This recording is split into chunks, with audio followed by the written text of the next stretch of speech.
여러분 안녕하십니까. CJB 뉴스 매거진 7 시작합니다.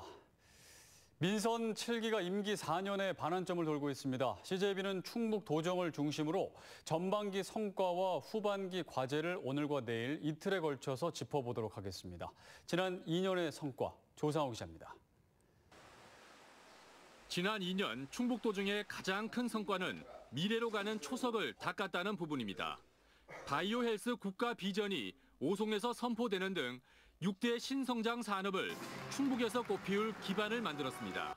강호축 구상이 마침내 국가 계획에 공식 반영된 데 이어 충북선 철도 고속화 사업이 예비 타당성 조사를 면제받아 X축 철도망의 꿈을 현실로 만들었습니다. 미래해양과학관 건립과 소방복합치유센터 유치도 빼놓을 수 없습니다. 여기에 방사광 가속기 5창 유치로 전반기 도정에 활용 점정을 찍었습니다. 이시종 지사는 부군 상승에 빗대 도운 상승이란 표현을 썼습니다. 아주 큰 사업들이 지난 2년 동안에 많이 있어서 도운이 많이 상승하는 그런 계기가 아니었나 생각되고, 코로나19로 인한 경제 충격파를 잘 견뎌내고 있다는 점도 긍정적입니다. 지난 2년간 충북의 투자 유치액은 21조 원에 달합니다. 10년 전 금융위기 수준의 고용 쇼크 속에서도 충북은 지난달 취업자 수와 고용률이 오히려 개선되고 수출은 전국에서 유일하게 상승했습니다. 코로나 위기를 어쩌면 충북이 다른 지역에 비해서 훨씬 더 잘 견디고 극복할 수 있다, 이렇게 생각이 듭니다. 청주시는 옛 연초제조창을 도시재생 사업을 통해 마침내 복합문화공간인 문화제조창 C로 재탄생시켰습니다. 충주시는 현대 엘리베이터를 비롯해 기업 유치 성과가 두드러졌습니다. 영동구는 8,300억 원 규모의 친환경 양수발전소를 유치했고, 증평구는 에듀팜 특구를 개장하는 등 시군마다 알찬 결실을 맺었습니다. CJB 뉴스 조상우입니다. 오늘부터 스쿨존, 어린이 보호구역 불법 주정차 주민신고제가 시행됐습니다. 소화전과 횡단보도 등 기존 4곳에다 스쿨존이 추가된 건데, 앞으로 한 달간 홍보 기간을 거쳐 8월부터는 승용차 기준 과태료 8만 원이 부과됩니다. 박원 기자가 취재했습니다. 스쿨존으로 지정된 도로에서 불법 주차된 차량 사이로 어린이가 길을 건너다 차량과 충돌합니다. 지난해 9월 충남 아산에서 민식군이 숨졌을 때도 불법 주차 차량이 화근이 됐습니다. 비극이 계속 되풀이되고 있는데도 초등학교 앞 모습은 별로 달라진 게 없습니다. 청주시 복대동의 한 초등학교를 찾아가 봤습니다. 단속을 알리는 표지판까지 걸어놓았지만 운전자들은 아랑곳 없이 불법 주차를 하고 있습니다. 어린이들은 아슬아슬하게 주행하는 차량 옆을 피해 다닙니다. 아이들은 사실 주위를 잘 둘러보지 못하니까 갑자기 차에 부딪힐 수도 있고. 스쿨존 사고를 막기 위한 어린이 보호구역 내 불법 주정차 주민신고제가 시행됐습니다. 스쿨존 주민신고제는 평일 오전 8시부터 오후 8시 사이에 이렇게 초등학교 정문 앞 도로에 불법 주정차한 차량이 대상입니다. 신고는 안전신문고 앱을 통해 1분 간격으로 스쿨존을 알리는 표지판이나 황색 실선 등이 보이도록 2번 촬영한 뒤 전송하면 됩니다. 다만 한 달간 주민 홍보를 위한 계도 기간을 갖고 오는 8월 3일부터 과태료 8만 원을 부과할 방침입니다. 기존 과태료 2배인 8만 원이 부과될 예정입니다. 다만 등교일을 감안하여 주말과 휴일, 공휴일에는 과태료가 부과되지 않습니다. 최근 3년간 도내 어린이 보호구역 교통사고는 187건입니다. 또 다른 사고를 막기 위한 스쿨존 주민신고제가 효과를 볼 수 있을지 주목되고 있습니다. CJB 뉴스 박원입니다. 현대모비스 충주 공장에 이어 충주 도심에도 수소 충전소가 문을 열었습니다. 원주와 제천권의 수요도 흡수할 것으로 보이는데, 충주가 수소차의 중심지로 자리 잡는 계단을 차근차근 올라가는 것으로 보입니다. 김기수 기자입니다. 수소차가 잇따라 충전소로 들어옵니다. 충주 도심인 연수동에 생긴 수소 충전소로 오늘부터 본격적인 운영에 들어갔습니다. 충전 대수가 제한된 현대모비스 충주 공장 충전소나 여주 휴게소까지 이동해야 하는 불편을 크게 줄인 겁니다. 멀리 안 가도 되고 가까워서 좋고요. 우선은 차를 마음대로 끌고 다닐 수 있어서 좋을 것 같고. 충전 시간은 5분 안팎으로 승용차 기준 하루 80여 대를 충전할 수 있습니다. 수소 충전소가 없는 원주나 제천 등 타 지역 운전자들의 수요도 흡수할 전망입니다. 충주시는 내년 7월 수소버스 전용 충전소를 비롯해 수소 융복합 충전소를 늘려나갈 계획입니다. 국내 수소차 핵심 기지인 현대모비스 충주 공장과 함께 수소차 중심지로의 입지를 다지는 겁니다.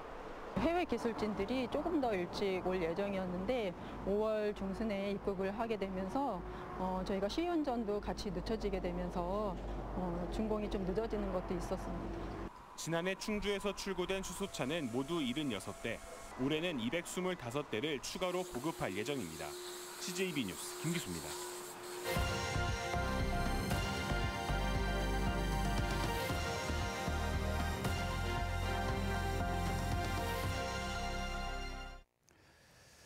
제주 앞바다에서 죽은 아기 돌고래를 업고 다니는 어미 남방 큰 돌고래 모습이 포착됐습니다.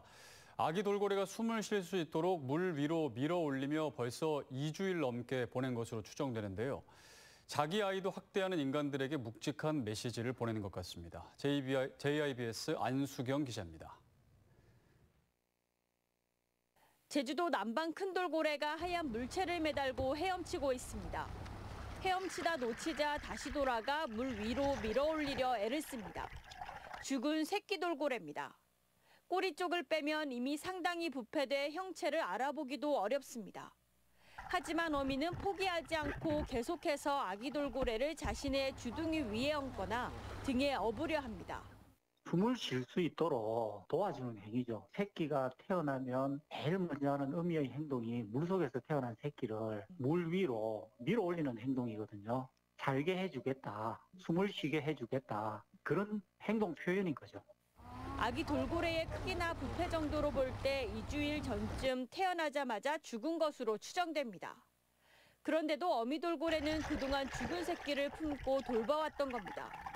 제주도 남방 큰 돌고래가 죽은 새끼를 포기하지 않는 모습은 지난 2017년과 2018년에도 관찰된 바 있습니다. 개체수는 지금 한 110여 마리 정도로 꾸준히 유지되고 있습니다. 최근 잇따라 이렇게 벼사체가 좀 발견되고 있거든요. 태어난 새끼가 잘 살 수 있는 환경을 좀 조성해 줘야 되지 않나.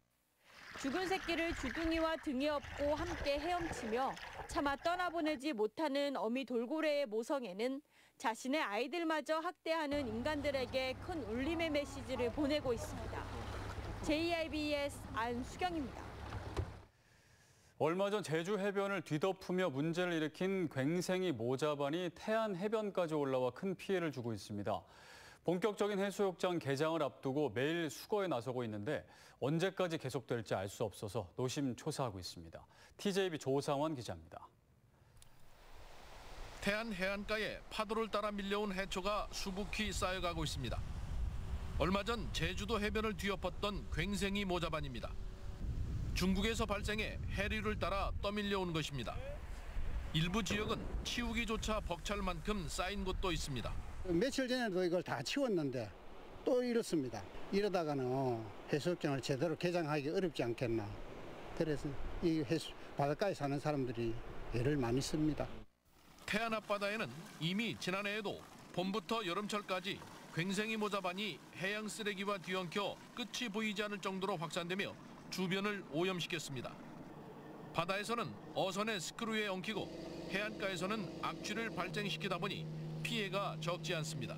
사람 손길이 닿지 않는 바닷가 외진 곳에서는 해양 쓰레기와 뒤엉킨 괭생이 모자반에 파리가 들끓면서 이미 부패가 시작되고 있습니다. 해마다 태안 해안가로 떠밀려오지만 올해처럼 많은 양은 처음으로 약 200톤에 달할 것으로 추정됩니다. 더구나 해안선을 따라 태안 전 지역으로 퍼지고 있어 치우는 데도 어려움이 많습니다. 지금도 매일 수거를 하고 있습니다. 본격적인 해수욕장 개장을 앞두고 피서객들이 불편함을 겪지 않도록 민간 합동으로 최선을 다하여 수거를 하겠습니다. 이미 20일가량 해변을 쑥대밭으로 만들고 있는 괭생이 모자반의 습격이 언제까지 계속될지 30여 개 해수욕장 개장을 코앞에 둔 태안은 요즘 노심초사입니다. TJB 조상환입니다. CJB 뉴스 매거진 7 함께하고 계십니다. 내일 충북의 날씨 알아봅니다. 박지영 캐스터 전해주시죠. 네, 퇴근길 크고 튼튼한 우산 챙기셨죠? 이 빗줄기는 앞으로 갈수록 굵어질 텐데요. 이미 남부 지역을 중심으로는 호우주의보가 발표됐고요. 내일 오후까지 우리 지역에서는 50에서 100mm, 많게는 150mm가 넘는 세찬 비가 쏟아지겠습니다. 특히 오늘 밤 사이 가장 강한 비가 집중되겠는데요. 시간당 30mm 안팎의 장대비가 쏟아지겠습니다. 비 피해 없도록 주의하셔야겠습니다. 비가 내리면서 낮 기온은 큰 폭으로 떨어지겠습니다. 내일 청주의 한낮 기온은 24도, 그 밖의 지역에서도 23도 안팎을 보이며 오늘보다 5도가량이나 낮겠는데요. 비가 내리면서 바람도 강하게 불겠습니다. 내일 비가 그친 뒤에는 당분간 별다른 비 소식이 없는데요. 다음 주 초반쯤에는 또다시 정체전선의 영향을 받아 전국에 장맛비가 내리겠습니다. 날씨였습니다.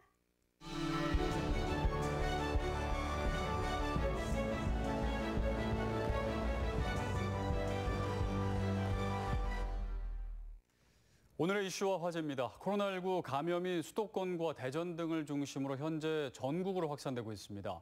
이에 방역당국은 수도권에는 이미 2차 유행이 진행됐고 비수도권은 확산 초기 단계라 보고 장기전 대비를 강조하고 있는데요. 오늘은 코로나19 2차 대유행과 관련해 조성 박사, 안재영 변호사와 말씀 나눠보겠습니다. 안녕하십니까?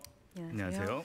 네, 현재 코로나19가 이제 재확산하면서 2차 대유행을 지금 우려하는 목소리가 커지고 있는데 먼저 그동안의 상황을 좀 짚어보겠습니다. 생활 속 거리 두기로 전환한 후에 그동안의 확진자 추이가 어떻게 되나요? 네, 우선은 생활 속 거리 두기가 시작된 시점이 5월 6일이었는데요. 네. 지금 그때 이후로 보면 한 2만 명 정도 이제 확진자가 늘었습니다. 당시에 5월 5일 기준으로 보면 10만 명에 머물렀었 만 명대예요.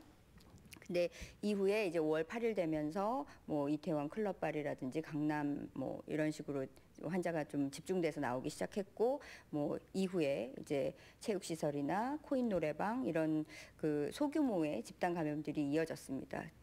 6월 들어서는 또 그 방문 판매 업체 이런 것들을 통해서 우리가 생각하지 못한 사실은 작은 집단들이 이제 속속 출현을 하는 그런 모습들을 보이면서 최근에는 이제 종교시설, 교회 등을 중심으로 다시 한번 이제 확산되는 그런 추세를 보이고 있습니다. 2차, 3차 감염이 이어지면서 환자의 확진들이 점점 많아지고는 있습니다. 지금 날짜별로만 보자면 약간 등락이 있기는 한데 전반적으로 2달 내내의 상황을 보자면 확실히 추세는 상승하고 있다라고 볼 수가 있을 것 같습니다. 네, 말씀해 주셨지만 최근에 감염 사례를 보면은 이전과는 다르게 조금 감염 경로가 굉장히 다양해지고 있다는 생각이 드는 거거든요. 네, 맞습니다. 경로가 다양하다는 거는 더 상황이 좋지 않다는 거잖아요. 네, 맞습니다. 전체적인 확진자 수에서 줄어들었다고 해도 감염 경로가 다양하다고 하면 당연히 방역 당국이 대처하기는 정말 곤란하겠죠. 네. 실제로 이제 최근의 상황을 좀 보면 예전과 같은 이제 아주 큰 다수가 모이는 집합시설에서의 집단 감염은 많이 줄어들었어요. 이 부분에 있어서는 우리 사회가 전체적으로 경각심을 가지고 잘 대처하고 있다 이렇게 판단할 수 있는데, 근데 이제 방역 당국의 손이 일일이 미치기 어려운 소규모 모임들이 있는데 소규모 모임들과 관련된 집단 감염은 지금 굉장히 많이 늘고 있습니다. 네. 굉장히 많이 늘고 있고, 근데 이제 그러다 보니까는 당연하게도 이제 감염 경로를 추적할 수 없는 확진자들 또한 굉장히 많아요. 그래서 방역 당국의 고충이 굉장히 심해질 것 같고, 그리고 이제 기존부터 이제 꾸준히 이제 하나의 감염 경로로 꼽혔던 이제 해외 유입 환자들, 이제 세계적으로 이제 우리나라를 제한 세계적으로는 아직도 이제 대유행이 이제 지속되고 있다고 봐야 되는데, 그런 추세 때문인지 해외 유입되는 확진자 수도 계속 늘고 있습니다. 그래서 이래저래 참 곤란한 상황에 처해 있다고 봐야 될 것 같아요. 네, 해외 유입 사례도 있고 지금 이제 수도권을 중심으로 발생하고 대전, 이제 충북도 좀 안심할 수 없고요. 지금 점점 남쪽으로 가고 있다 이런 얘기가 있더라고요. 경북에서도 발생하고 전국적으로 확산하고 있어서 지금 나오는 얘기가 2차 대유행이라는 말이 나오고 있어요. 네. 그럼 지금을 2차 또 어떤 데는 2차 대유행을 시작했다고 하기도 하고 지금 2차 대유행을 대비해야 된다고도 하는데 어떤 상황인가요? 분명히 조금 위험해지고 있는 것 같기는 합니다. 왜냐하면 이제 그 2차, 3차 감염이 많아지고 경로를 알 수 없는 것들이 한 10%를 상회를 하고 있거든요. 이렇다는 얘기는 이제 경로 추적이 어려워지니까 환자를 빨리 발견해서 빨리 격리하고 하는 데에 집중했던 우리의 방식 을 지금 뚫고 있는 것이다라고 볼 수밖에 없고요. 그리고 이 5월 이후에 나타난 특징이 이제 해외 유입보다는 국내 지역사회 감염이 현저히 늘어나고 있습니다. 지금 뭐 3분의 2 정도는 국내 지역사회 감염이라고 봐야 되는 것이고요. 특히나 수도권을 중심으로 일어나고 있다는 점이 특히 더 위험하죠. 서울이나 수도권 중심에서는 이 이동량이 전국으로 이동할 수 있는 가능성이 높기 때문에 사실은 더 확산될 가능성을 많이 두고 있는 것이고요. 그 경우에 따라서 지금 이제 1차 유행이 이미 이제 그 의료진들의 역량을 벗어나는 범위다라고만 한정할 수는 없겠지만 이게 한 사람이 퍼뜨릴 수 있는 정도, 그러니까 몇 사람에게 감염시키느냐 이런 것들도 사실은 이 유행을 판단하는 기준이 되거든요. 그래서 1차 유행은 뭐 2, 3월에 이미 수도권을 지나갔다라고 판단하기도 하고요. 네. 세계적인 유행 추세까지는 아니겠지만 우리나라 안에서는 수도권을 중심으로는 2차 유행이 이미 시작된 것이다라고 보는 것이 아마도 맞을 거라고 생각이 들고요. 네. 전국적으로는 이에 대한 대비가 반드시 필요할 거라고 생각이 듭니다. 그럼 2차 대유행이라고 이제 나오면 네. 뭐가 달라지는 건가요?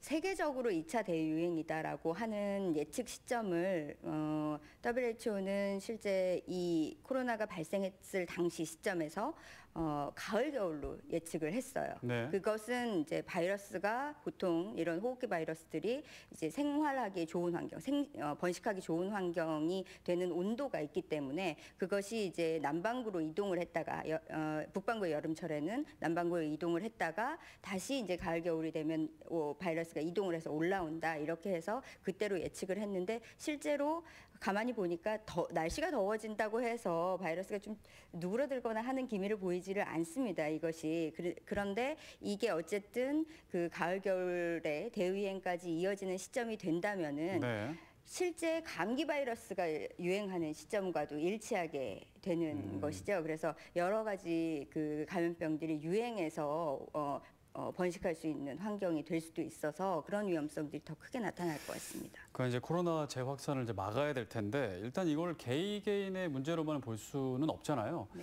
방역 당국이 그 이후로 좀 미흡한 점이 있었다고 볼 수 있을까요?